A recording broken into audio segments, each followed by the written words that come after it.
Con María de la Fuente é o primeiro dos que ela solicitou a todos os voceiros de todos os grupos parlamentarios do Parlamento, con lo cual a idea é explicar a todos os grupos, como acaba de facer con nós, cal foi a súa situación concreta de discriminación, cal é a situación no momento presente e cales son as perspectivas de futuro. Nos hoxe quixemos utilizar esta rolda de prensa para explicar tamén a situación, cal é a posición política de Marea en relación a este tema. Vimos dunha fin de semana, onde no sábado pola mañán tuvemos unha movilización polas pensións, onde a sociedade civil dixo unha vez máis estar farta de certas discriminacións, de certa vulneración de dereitos sociais. Non esquezamos que, por exemplo, o artigo 50 da Constitución recolle a revalorización automática das pensións, algo que non se está producindo cando se lles manda aos nosos pensionistas e ás novas pensionistas unha carta pola que se sube o 0,25% cando o IPC está máis cerca dos 2 puntos que dese 0,25. Por lo tanto, ante eses incumplimentos, ante esas discriminacións, a sociedade reacciona cunha... Sabedes, ademais, concretamente, que en Galicia temos as segundas pensións máis baixas do Estado, onde temos unha brecha de xénero do 50% entre as pensionistas e os pensionistas galegos, e, polo tanto, eso dá lugar a unha indignación por unhas subidas miserables dunhas pensións que, ademais, non dan para chegar a fin de mes. Non dan para chegar a fin de mes as nosas pensionistas e os nosos pensionistas porque, ademais, en relación a elas viven tamén, en moitas ocasións, os fillos e os netos que non teñen dereito a un salario digno. Pois ben, nesa clave de movilización, todavía resonan os ecos da movilización histórica do día 8 de marzo, unha movilización histórica que foi acompañada dunha folga de mulleres, onde quixeron reivindicar varias cousas. En primeiro lugar, a visibilización desa fenda salarial de prácticamente o 29% entre mulleres e homes, onde quixeron reivindicar o papel que as mulleres teñen nos cuidados familiares, que están invisibilizadas económicamente e socialmente, e onde reivindicaron, e nesto vamos a enfiar xa con esta situación que vou comentar agora, os treitos de cristal como verdadeiras moles que se impiden poder progresar socialmente. O caso que nos veo comentar hoxe María de la Fuente é un caso xa coñecido, é o de unha investigadora que nun programa científico, a hora de poder avaliarse os seus méritos para o seguinte programa, ten un período de 5 anos de avaliación, onde durante a súa baixa por maternidade, 2 fillos, en total 13 meses, foi avaliado como período no que non realizou ningún tipo de función. Non realizou ningún tipo de función, evidentemente, porque se acolleu a un dereito laboral que tiña, que era o dereito de baixa por maternidade. Pois ben, o tribunal non tivo en conta esa situación e, polo tanto, foi penalizada por un equivalente ao ter un 20% do tempo sin ter realizado ningún tipo de función. Cal era a solución que era acorde a dereito, cal era a solución non discriminatoria? Pois que se fixese unha prorrata entre o tempo traballado e os méritos alegados, de tal maneira que tuvese a mesma oportunidade que o resto das persoas que competían por eses mesmos proxectos de investigación e non fose, polo tanto, discriminadas. Isto, ademais, é unha situación que xa non sucede a día de hoxe no espacio europeo de investigación porque xa rexe unha normativa que impide este tipo de discriminacións. Sin embargo, a día de hoxe sí que se segue producindo no noso país.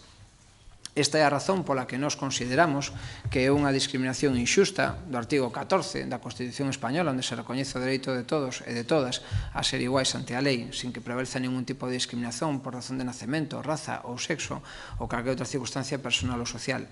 Pensamos que sí que existe esta discriminación cando unha persoa, unha muller, unha das máis brillantes investigadoras que ten Galicia neste momento, sofre unha penalización polo simple feito de ser mai e por acollerse a legislación vixente. Entón, nos quixemos hoxe traer este tema, registramos tamén hoxe unha iniciativa na que demandamos do Parlamento de Galicia 3 cousas. En primeiro lugar, que se remate para o futuro con estas situacións discriminatorias no ámbito científico, no ámbito de investigación, pero en xeral no campo laboral, para que non seña penalizada a maternidade.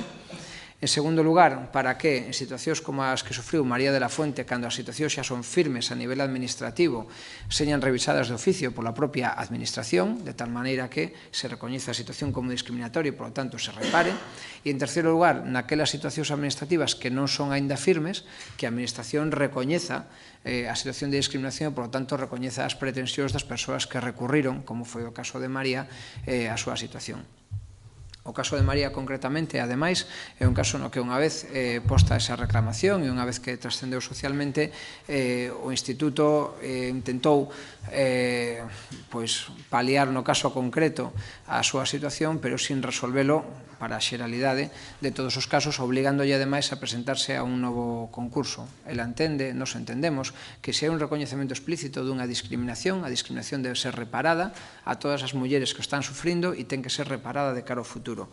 E é por eso polo que nos hoxe presentamos esta iniciativa, porque pensamos que a discriminación non se solucionou e debe de ser exemplar a solución deste caso de cara ao futuro.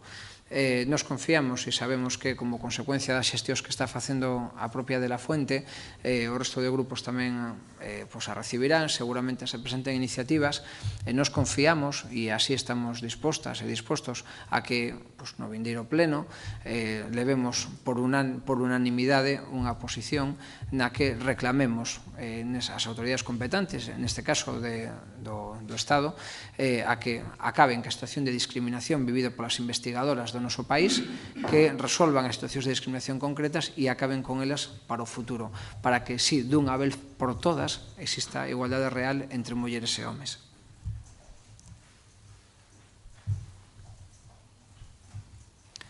Si queren comentar algo en relación á iniciativa ou en calquera outro tema. Sobre o tema das pensións, non sei se tamén despois da movilización do sábado ou algunha iniciativa que se presentara ou algunha cousa que se presenta para que se pode... Sí, nos para o pleno que terán lugar os días mañán e pasado, registramos a semana pasada tamén dúas iniciativas, unha en forma de pregunta e outra forma de interpelación sobre as políticas do goberno relacionadas cos pensionistas. Nunha delas, instando a propia Xunta de Galicia dentro do ámbito das súas competencias a facilitar a vidas para os pensionistas, e outra delas para instar tamén as propias autoridades estatais a facer viable o sistema de pensións. Ademais, estamos registrando, hoxe mesmo registramos outras iniciativas en materia laboral que tamén van encaminhadas, en primeiro lugar, a rematar ca diferencia salarial, garantizar tamén a corresponsabilidade tras a maternidade e a paternidade, e, por lo tanto, que iso supoña tamén un aumento das bases da cotización, que finalmente redundan nas pensións. Pero na pregunta concreta levamos dúas iniciativas para o Pleno do Parlamento de mañá e pasado, que se están registrados, como saben, desde a semana pasada. A Xunta de Galicia ten marxen con relación aos nosos pensionistas de garantizarlles unhas mellores condicións de vida. Dicimos isto porque temos en riba da mesa un copago farmacéutico, temos un repago médico que en moitas ocasións supón unha penalización adicional a unhas pensionistas que xa teñen unhas pensións de miseria. Quero chamar a atención tamén de outro tema. Esta semana se aprobará a reforma da Lei Sanitaria de Saúde de Galicia. Esa reforma nefasta suprime 4 áreas sanitarias. Esa supresión implica, entre outras cousas, aparte dun desmantelamento paulatino da atención primaria, unha reducción, como se le va producindo nos últimos anos, das especialidades que se ofrecen nos propios hospitais comarcais. Isto produce uns gastos que se trasladan tamén ás persoas pensionistas. Por que? Porque operacións que antes se facían en Burela, ahora se fan en Lugo, outras que se facían no Barco, ahora hai que irás facer a Ourense, e iso todo que xa se empezou a implantar que é Oxi se vai a agudizar ca supresión das áreas sanitarias que aproba a reforma desta semana. Por lo tanto, nos queremos chamar a atención en que iso empobrece tamén os pensionistas e as pensionistas do noso país, que son os usuarios e usuarias máis intensos do sistema sanitario público. Sí, eu quería preguntarte por unha valoración do plenario de Marea deste fin de semana, sobre todo pola intervención feita por Beiras. Ben, o plenario, como saben, é a reunión asamblearia que temos cada 6 meses, e aí tratamos temas que son entendemos nós, de grande interese político, non para nós, sino para o conxunto da cidadanía galega. Aprobamos dúas posicións políticas, unha delas en relación ás infraestructuras para o noso país, que ten unha importancia orzamentaria capital e a que aparte poden servir ou non, en función de cal seña o tipo de política que se realice en relación a elas, para cohesionar territorialmente e socialmente o conxunto de Galicia. Quero lembrar unha cifra. Desde o ano 2014 deixáronse sin executar 2.400 millóns de euros dos orzamentos do Estado en materias de infraestructuras para Galicia. Entón, pensamos que temos moito que dicir, moito que reclamar, e moito desde logo que facer con ese diñeiro non gastado. Ben, pois unha das ponencias a nivel de infraestructuras foi esta.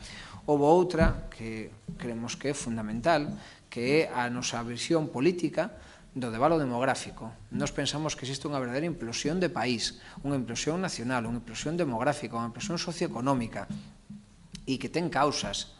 Entón, moito se fala últimamente do debalo, pero o debalo ten causas, ten consecuencias e existen solucións posibles.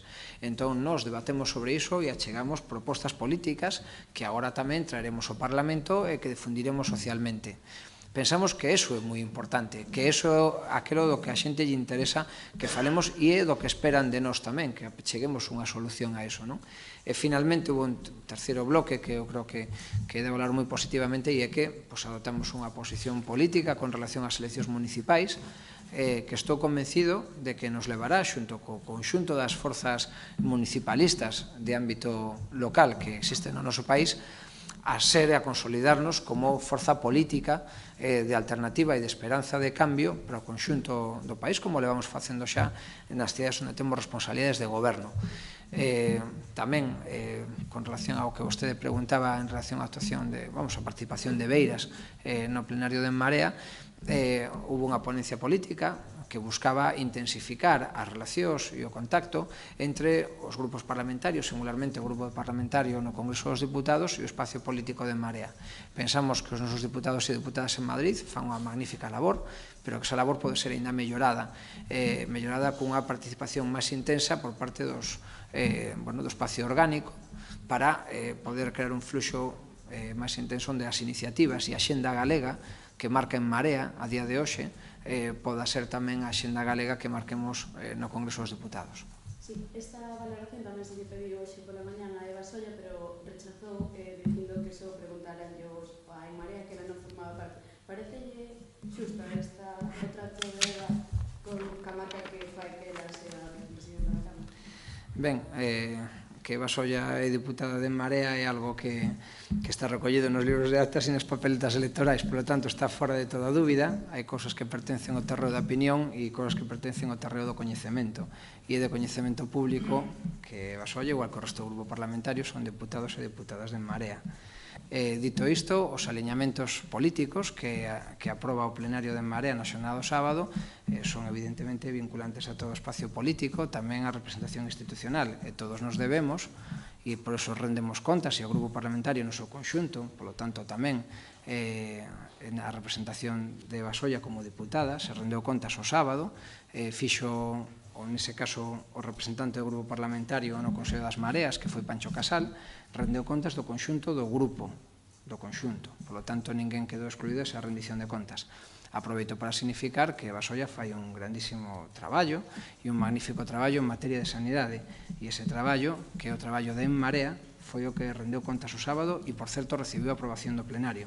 Por lo tanto, o espazo político de En Marea está moi satisfeito co traballo que fai Eva Solla como diputada de En Marea. Outro día preguntábamos de como valoraba este plantón que daban ustedes os alcaldes nestas municipios e como nos preguntaron ustedes, ¿no? Entonces, bueno, pues esa pregunta non tenía oportunidade de preguntar.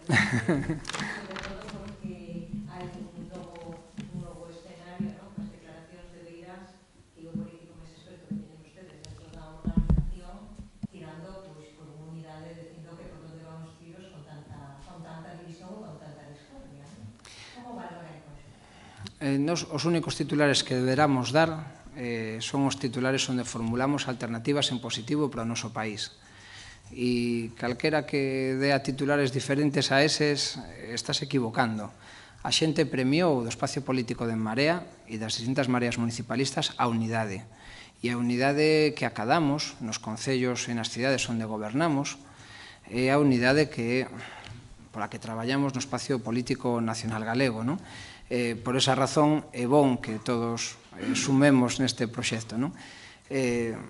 A valoración, o sábado como espacio aberto, como espacio participativo, como espacio horizontal, o plenario aprobou unha serie de liñas políticas que son boas, entendemos nós, ou son a nosa oferta programática por o conxunto da cidadanía de Galicia. E para nós iso é o que nos interesa. Creo que os chamamentos á unidade de Beiras son útiles e son necesarios, porque a diversidade que compón o espacio político necesita ser complementada por esa actuación unitaria. A xente aprecia de nós, do diversos que somos, o que temos en común. E iso que temos en común é o que estamos cultivando na Marea. E iso é o que traemos aquí ao Parlamento, os puntos en común que queremos que son os puntos en común que aprecia o conxunto da cidadanía, para que os pensionistas vivan mellor, para que as mulleres acaden a igualdade, para que remate o precariado entre os traballadores, para que a xente emigrada poda volver. Eso é o único que nos debe de interesar, todo o demais sobra. E como líder de Marea, vai tratar de reconducir a relación que ten actualmente cos alcaldes das cidades nas que obviamente aparenta unha ruptura de, ao fin e ao cabo, os derechos que lle trouxeron a vostede? Máis que un problema de ruptura, seguramente un problema de prioridades, non? En todo caso, nos pensamos que a prioridade é a xente e a prioridade é traballar para a xente, non? E está claro que traballamos moito mellor unidos que cada un polo seu lado. Esa foi a esencia de En Marea. Pero vai falar con eles? Teño un contacto fluido con eles, non pensen que aquí non falamos, ainda esta semana estuve con Xulio Ferreiro na Coruña, así que o día anterior ao plenario, 2 días antes do plenario. E con Jorge na semana anterior, bueno, temos unha relación que é fluida, máis alá de que despois por motivos de conveniencia ou da xenda non acudan ao plenario. Seguindo con a análisis política, falábamos da disminución das mulleres e os pensionistas, os secretarios non ten a punta onde ten ser que toda esta disminución sabe existir xa inteiras eleccións con os cargos de maioría do Partido Popular, que análisis política fai en Marea de todas estas situacións. Ben, o que está claro é que os movementos que estamos vendo na rúa son movementos moi transversais e, polo tanto, están conformados por unhas capas de poboación, moitas delas, que votaron o Partido Popular e que están defraudadas co Partido Popular, porque ou podría haber xente que legitimamente votase o PP, pero querían que lle revalorizasen as pensións. Votaron o PP, pero querían chegar a fin de mes. Votaron o PP, pero querían ter médico. Votaron o PP, pero querían igualdade. E se encontraron con que o PP lles negaba a igualdade, lles negaba as pensións, lles negaba o médico, lles negaba a igualdade de oportunidades e os obligaba a emigrar. E é unha decepción moi grande. Por eso, toda esa cidadanía que nun momento determinado votou o Partido Popular hoxe está na rúa, clamando políticas dignas para eles mesmos e para elas mesmas, porque o goberno, o que algúns votaron, non lles está valendo para satisfacer as súas necesidades básicas. Entón, ante a situación de injustiza que vivimos, porque vivimos situacións de injustiza, onde non se están respetando os dereitos da xente, a xente sale á rúa pedindo cambios. E se os cambios non os ofrece o Partido Popular, que vemos que non está pola labor de ofrecelos, desde logo estamos outros para ofrecer eses cambios. En Marea xa o leva facendo no ámbito municipal desde o ano 2015, no Parlamento Galego estamos traballando, presentando sempre iniciativas en sentido positivo. Nos confiamos en que efectivamente revalidemos a confianza nas eleccións municipais de alá onde xa tuvemos no pasado e que ampliemos a moitos espacios, a moitos máis concellos no ano 2019. Esa foi unha das finalidades do plenario, que todo o mundo puidese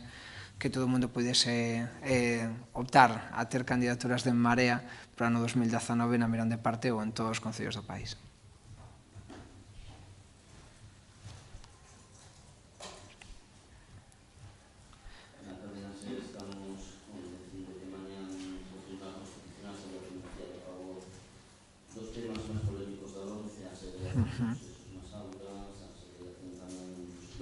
Sí. Pois mire, en previsión de que salga a sentencia, xa adianto que se vai ser así a sentencia unha valoración moi negativa, porque a segregación por sexos é discriminatoria, e é unha discriminación explícita feita con diñeiro público. En segundo lugar, o lugar da religión debe estar fora das aulas, debe de haber esa opción para quen así o decida, pero non debe de conformar o currículum académico, pensamos que é un error. E, en terceiro lugar, a segregación que se fai tamén por notas no ámbito da LONCE, diferenciando estudantes de primeira e de segunda, é un marcaxe que se fai tamén da xente nova e que pode condicionar o resto das súas vidas. Nos non pensamos, igual que o conxunto da comunidade educativa e da comunidade pedagóxica non considera que iso fomente unha educación igualitaria e unha educación en valores. Con todo isto quero apuntar unha cousa, e é que o percorrido da LONCE non se acaba no Tribunal Constitucional. O percorrido da LONCE acaba se hai un estado de opinión social contrario a ela. E, polo tanto, a xente é consciente, e o estamos vendo no proceso de movilizacións que estamos vivindo en Galicia e no conxunto do Estado nos últimos tempos, é consciente xa de que a rúa e de que a movilización social pode mover vontades e pode mover leis. A lei, segundo o Constitucional, será legal, pero se existe un estado de opinión contrario a ela, máis igualitario e máis xusto, ao final a LONCE acabará derrogada. E nos confiamos, e por iso é necesario confiar na política, non solamente nos tribunais, confiar na política para mudar as situacións inxustas. A LONCE introduce situacións discriminatorias e inxustas nas novas xeracións, e temos que solucionalo. Como? Mediante un cambio social que leve despois a un cambio político.